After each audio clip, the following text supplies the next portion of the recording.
Good morning, everyone. This is Horobo Bible Reading Platform. Today, I'm reading Matthew chapter 5, verse 37 to 39 in Horobo language.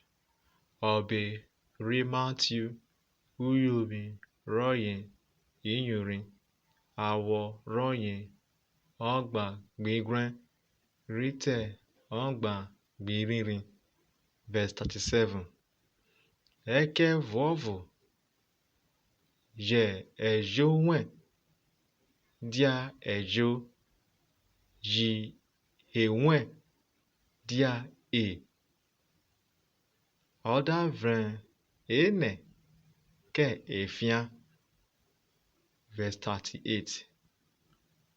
Wo jinyo rawo tane ave ero wa osa re ero ako kwa osa re ako. Verse 39.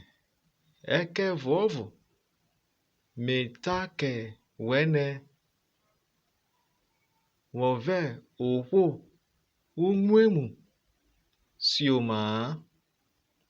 Eke vovo okwo da teye owe okwa re obori rierie orive ke.